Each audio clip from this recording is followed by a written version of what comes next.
Ja, start med at mærke, om du er kommet godt til rette, som du ligger her.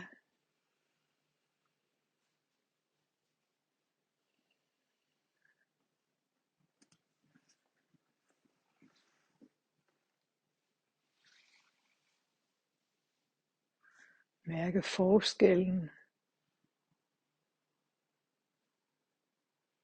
i forhold til at sidde, stå og gå. Hvordan det nu er andre områder i kroppen, der støtter. Andre områder i kroppen, hvor der er en kontakt nedad til.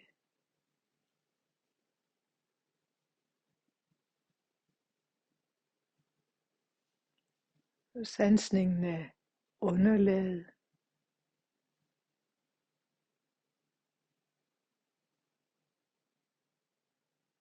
Der er sikkert områder, hvor det sanses tydeligere end andre.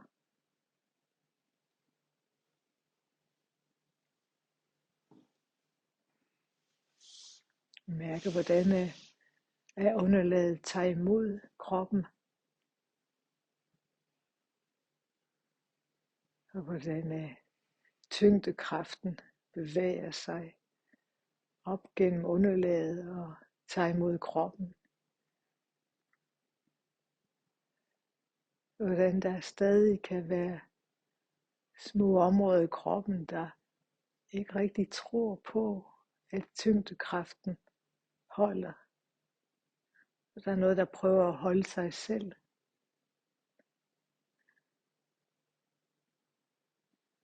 Og som venligt kan blive inviteret til også at opdage, tyngdekraften holder. Og kroppen kan slippe mere og mere ned mod tyngdekraften. Blive modtaget.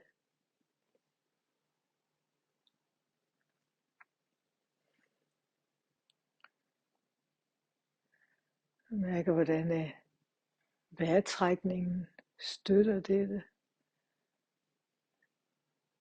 Hele kroppen på indåndingen. Og hele kroppen, der på udåndingen slipper. Lad sig blive modtaget.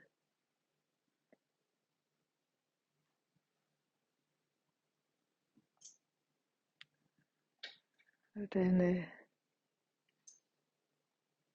opmærksomheden flyder ind i kroppen på indåndingen. Og hvordan kroppen opdager, at den bliver modtaget af tyngden på udåndingen.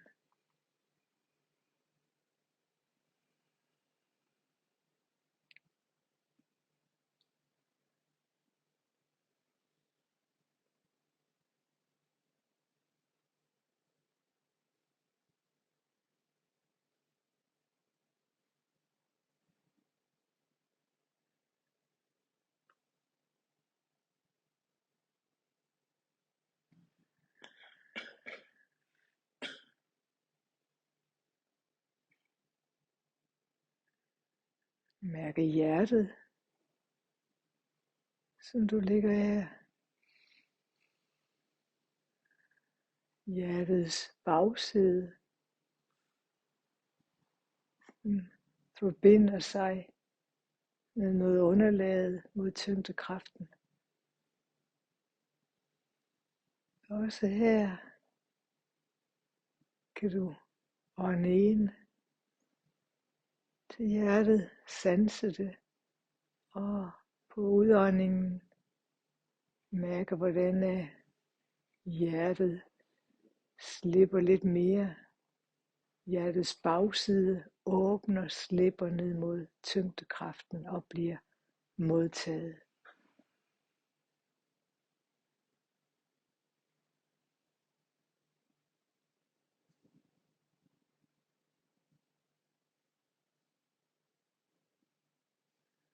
Og igen, ånde ind til hjertet. Ånde ud gennem det og sanse jorden, der modtager hjertet.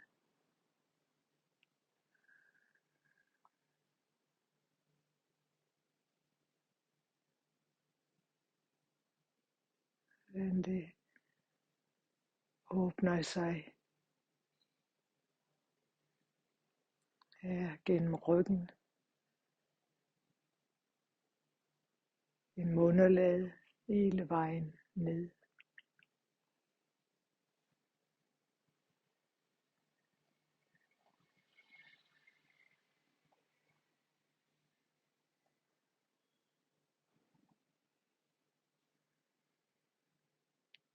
Hele kroppen, der bliver lidt mere tung, måske.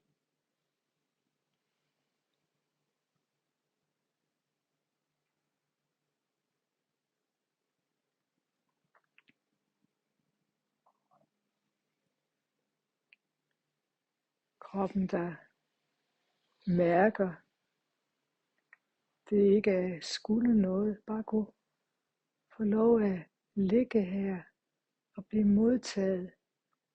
For hvert åndedrag bare blive modtaget. Og bare slippe.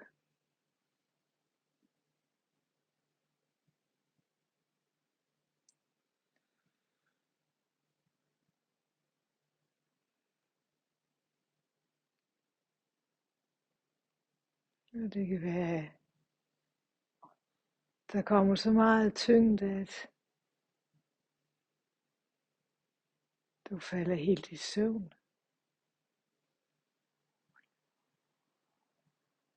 Det gør ikke noget. Det er måske det, der er brug for lige nu. Og så vide, at der er noget, der lytter. Der er noget, der lytter, og der er noget, der tager imod. Også her i søvntilstanden.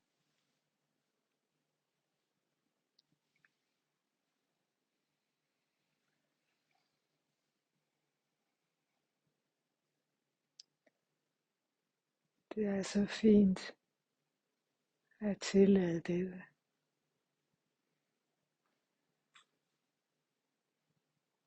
Det er så fint at give lov, give slip.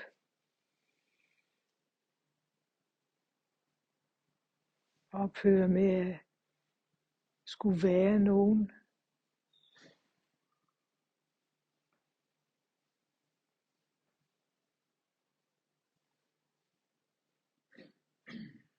Og bare være. Være i kroppen. Sanse kroppen som for allerførste gang. Fødderne. Hvordan sanses fødderne og tæerne.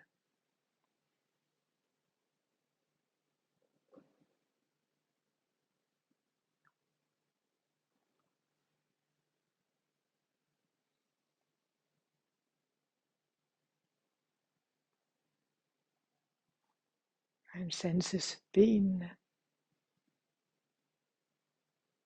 Hele dette område.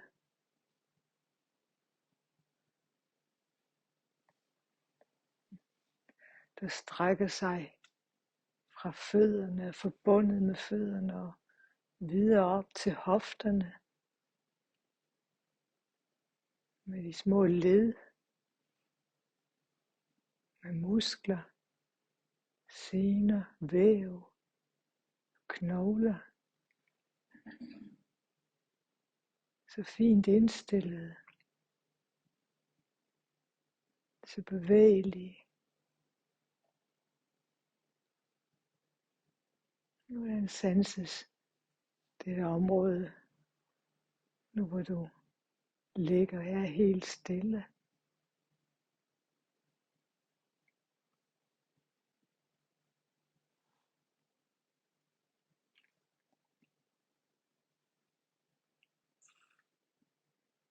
Mærker også, hvordan vejrtrækningen bevæger sig. Indåndingen hele vejen ned gennem begge ben og begge fødder. Og udåndingen ud gennem huden, og hvordan er området slippes ned mod tyngden, overgives.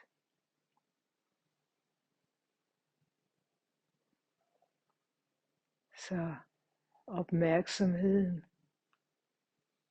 er sat fri til at samle sig om underlivet, området mellem hofterne.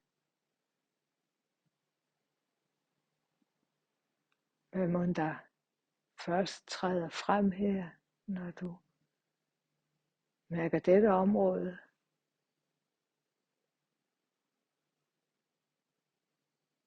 Måske ballerne, kontakten nedad til her, tyngden, fastheden.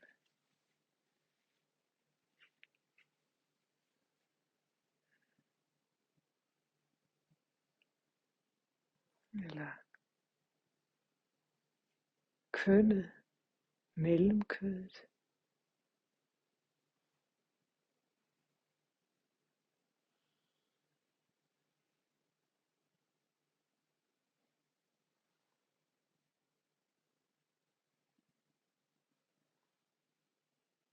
Hele underlivet.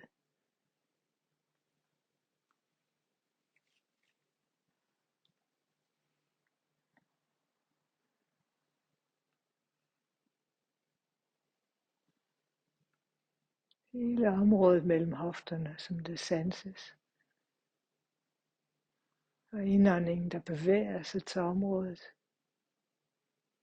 Helt ankommer. Og på udåndingen, denne overgivelse, dette slip ned mod tyngden. Og lad det blive modtaget.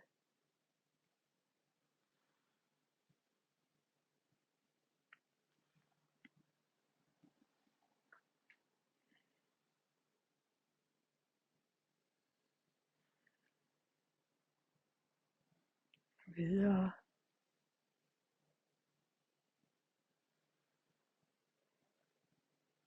til resten af torsoen.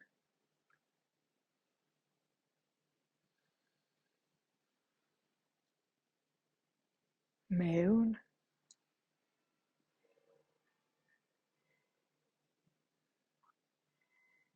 Og her er det måske sansningen af vejrtrækningens bevægelse, der træder tydeligst frem lige nu. Men maven hæver sig og sænker sig.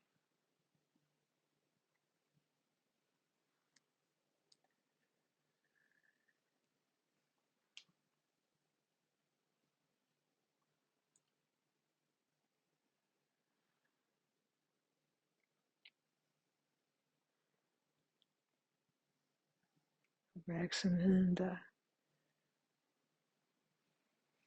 er lidt dybere inde i kroppen her, hvor der er så mange fine organer, der taler sammen. Her er maven, og der er leveren, nyrerne,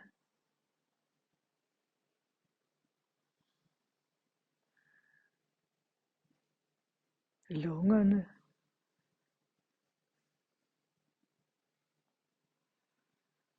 og hjertet.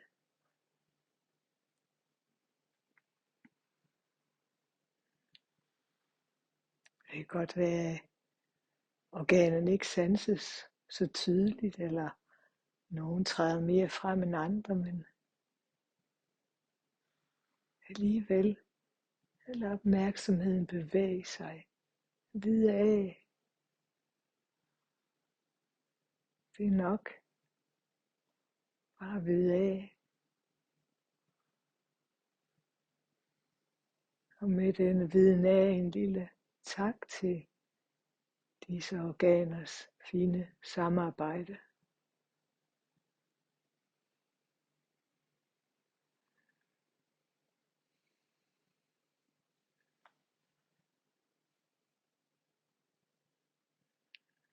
Ånde ind til alle organerne.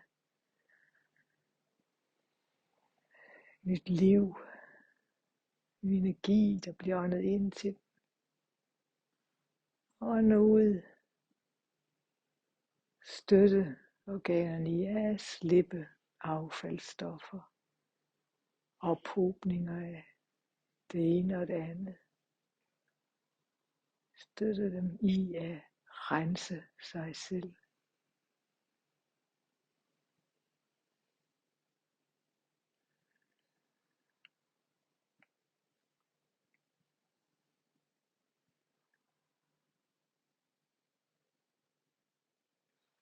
For så at mærke forsiden af brystkassen,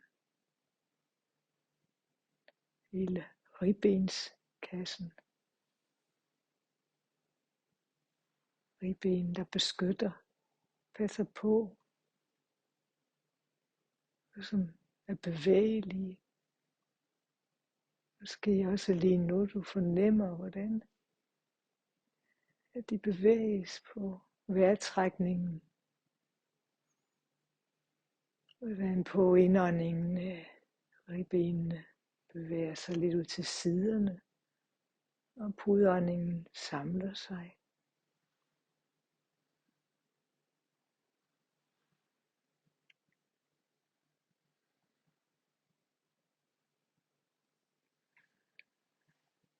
Og på en udånding også slippe ribbenene ned mod tyngden, og lade opmærksomheden falde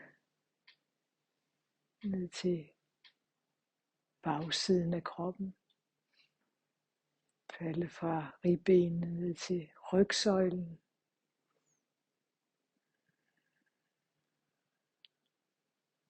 Følge rygsøjlen helt fra halebenet op gennem lændeområdet.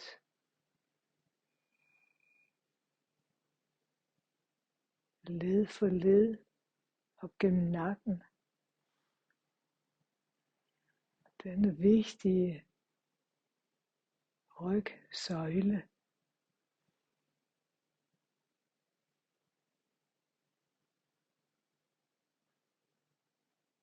Lad den få lidt ekstra omsorg, hvis du ligger her.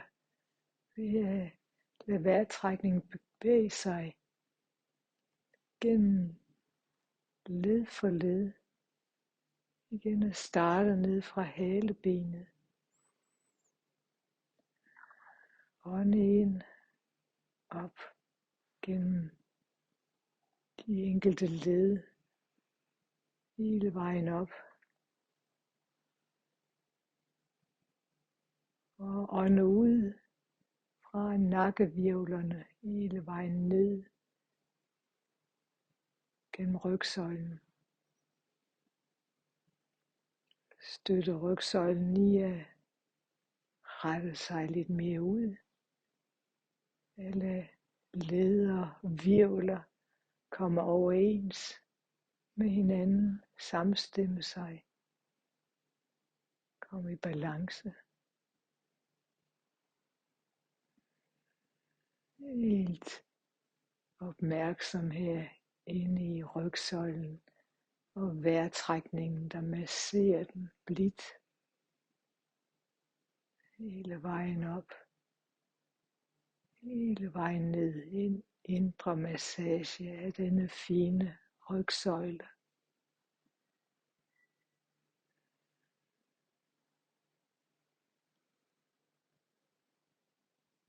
Tak til rygsøjlen. Tak til ryggen for at holde, for at bære, for at bevæge.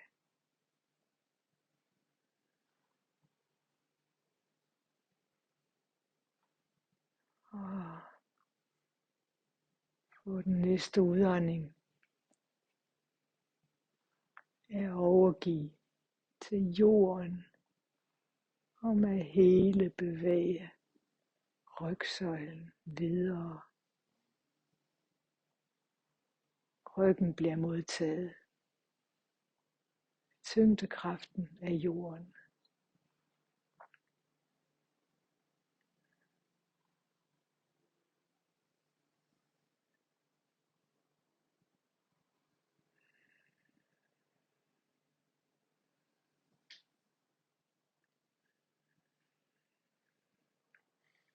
Herfra kan opmærksomheden få lov til at bevæge sig lidt længere op igen. I første omgang til skuldrene, begge skuldre.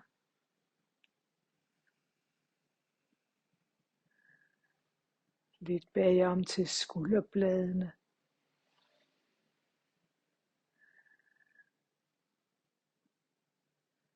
Lidt udad til ledene, skulderledene.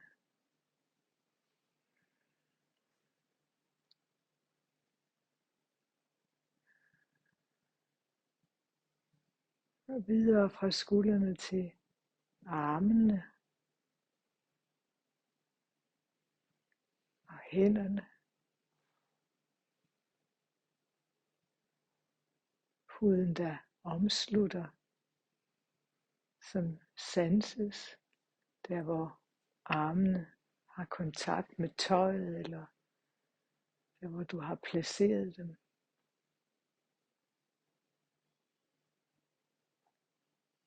Og inde i arme og hænder, alle knogler, muskler, sener, bindevæv.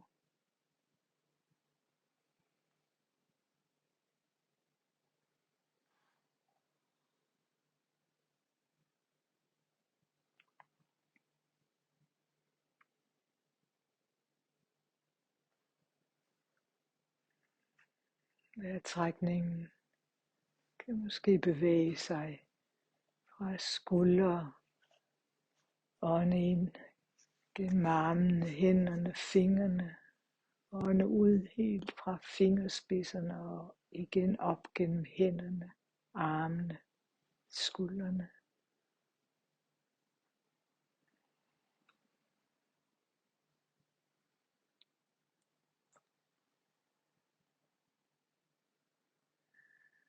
Hvordan sanses det? Her hvor du kommer tættere ind i arme og hænder. Hvordan sanses håndfladerne? Disse modtagelige håndflader. Sker der pulseren her? Prikken? Varme?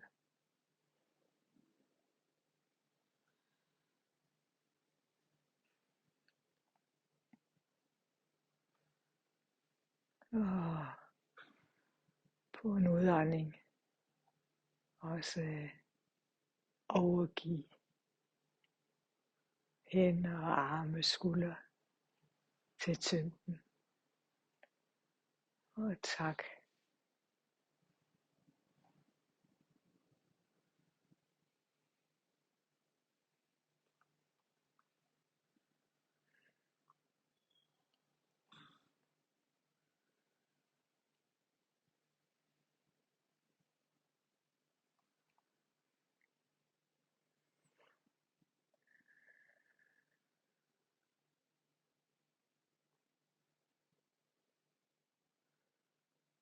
Så er der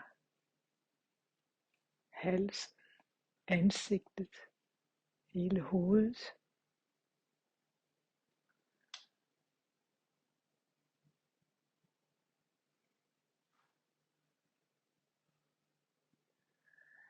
Luftstrømmen, der bevæger sig gennem næseborene og mod svælget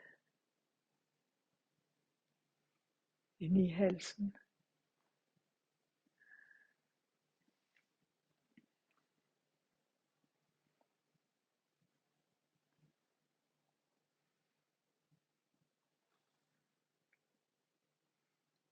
ansigtet. Ansigtet, nu hvor du faktisk har givet afkald på at skulle noget, og blot har sluppet.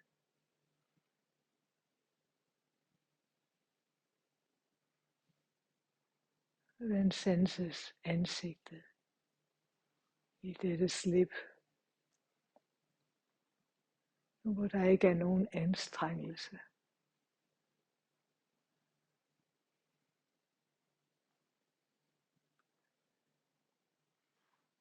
Dit bløde, milde ansigt.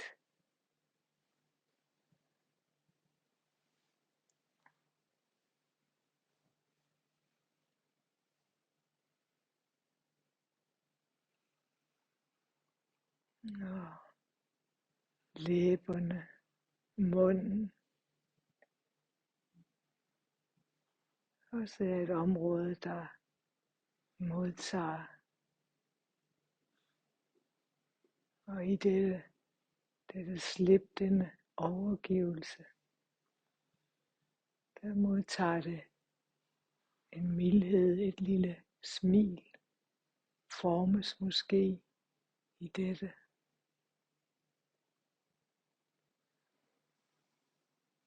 Eller også sanses kindernes blødhed.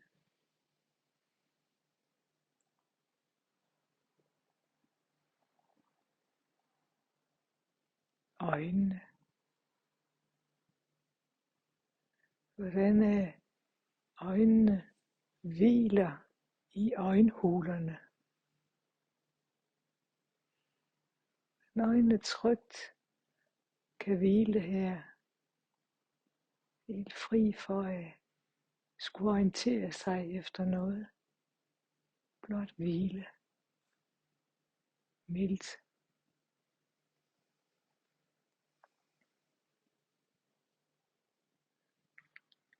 Også panden er afslappet. Glat.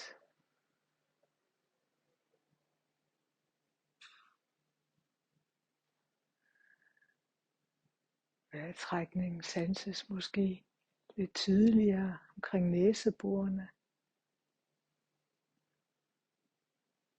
De små forskelle i temperaturen på indåndingen og udåndingen her.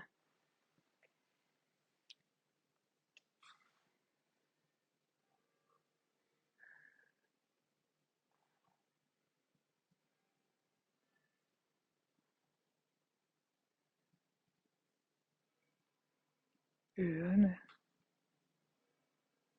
der modtager og slipper lyde.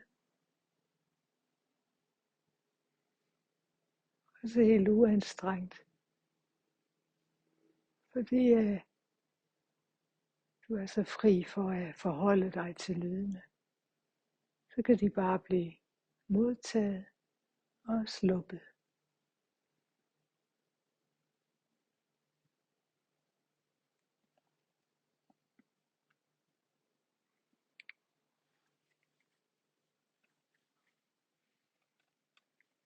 Toppen af hovedet.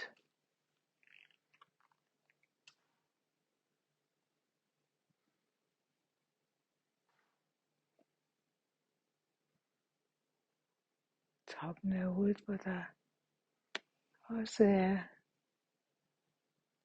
en lille blødhed.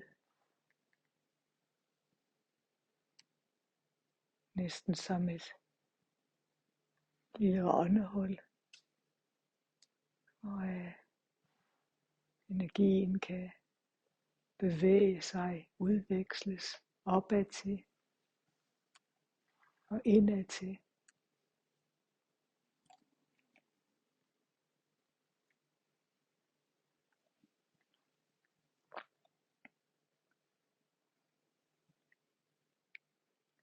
Og du kan måske forestille dig lyset, der strømmer ind gennem toppen af hovedet til ansigtet, der lyser op, videre til hele kroppen.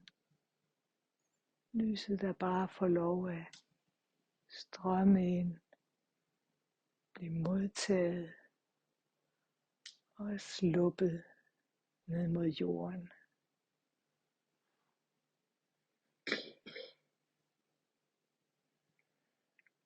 Helt organisk.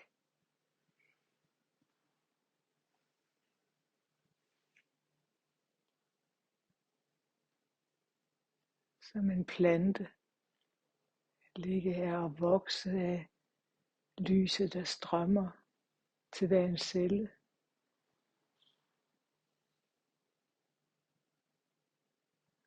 Bliv næret.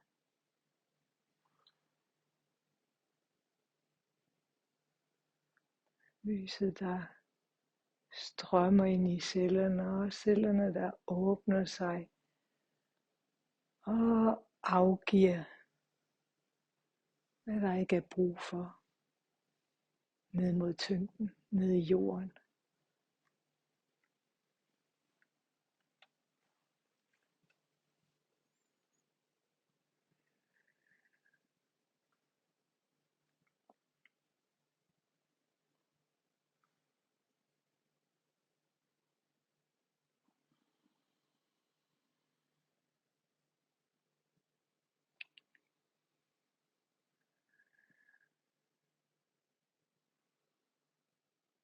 Hele ansigtet, hovedet, kraniet, hjernen, mildt,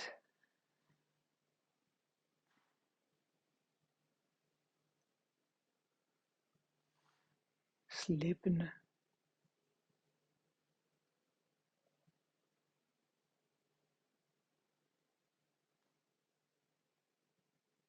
i tillid.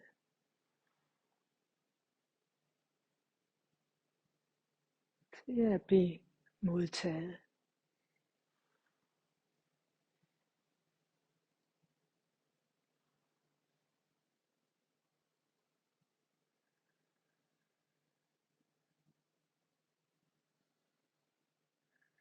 Fra igen at sanse hjertet.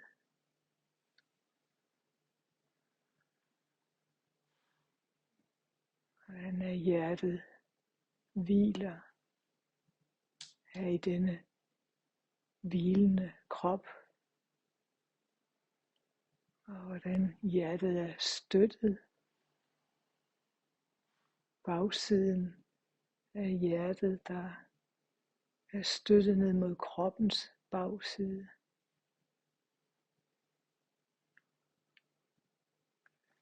Så der også her er noget, der holder. Og der er en tillid, der gør, at hjertet kan åbne lidt mere til forsiden af kroppen. Og ind til hjertet, og ud op gennem hjertets forside, ud gennem brystet.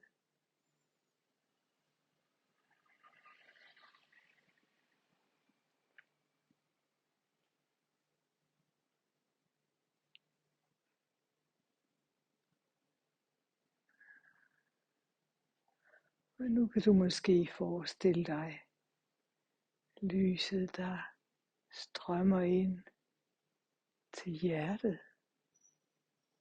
Hjertet har åbnet sig, og der er åbnet så meget, at lyset kan strømme ind og nære.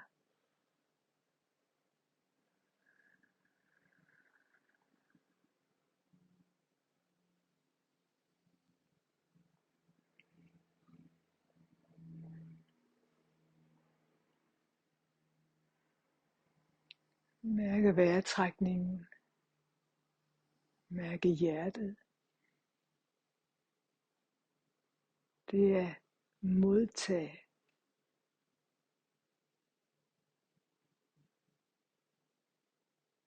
Modtage lyset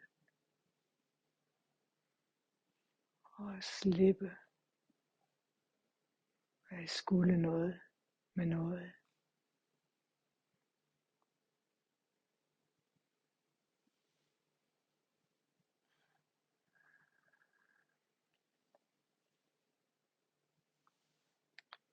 Blot hjertet, der hviler i kroppen.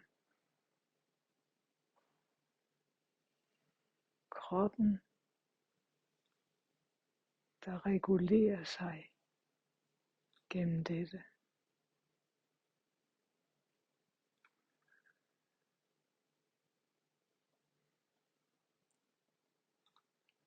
Igen og igen tilbage til hjertet.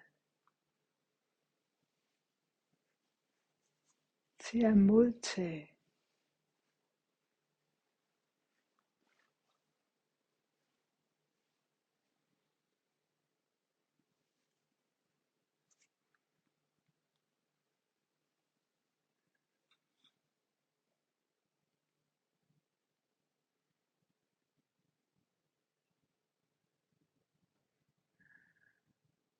Til at modtage kærligheden.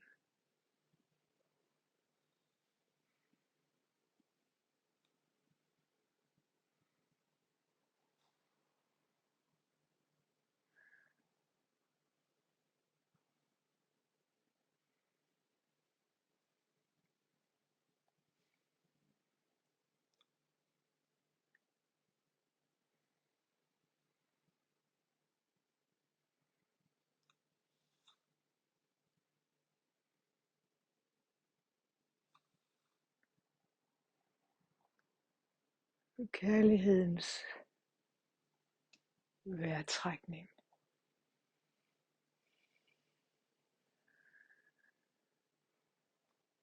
Sansningen af hjertets kvalitet på indåndingen og på udåndingen.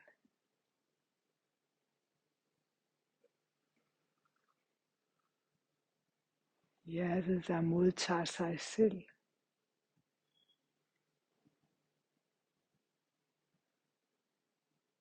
Det du åbner til, er den kærlighed i dig, som altid har været her.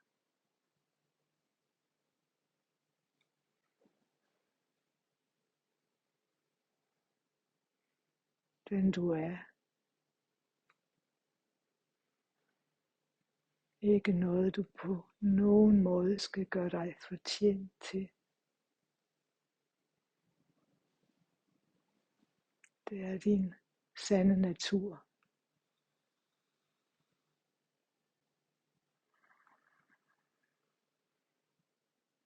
Slip ind i dette. Giv lov.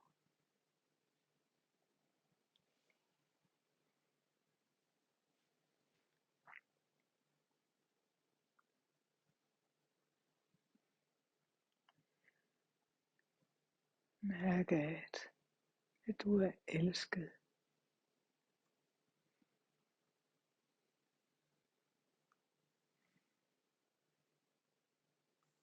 Hele kroppen er elsket.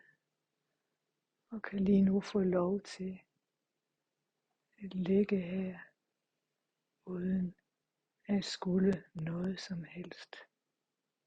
Enten bare at være til, at være sig.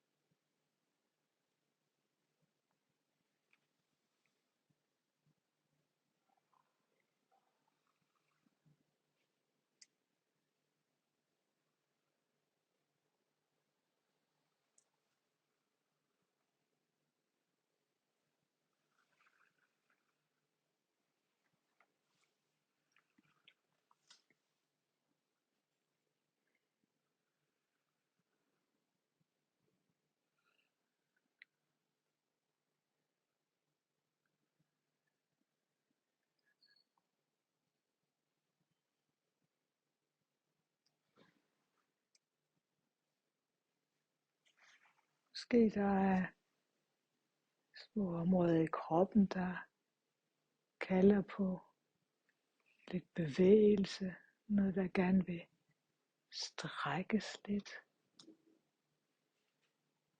Lytte, lad kroppen vise vejen. Lad den strække sig, bevæge sig, som der er kaldt på.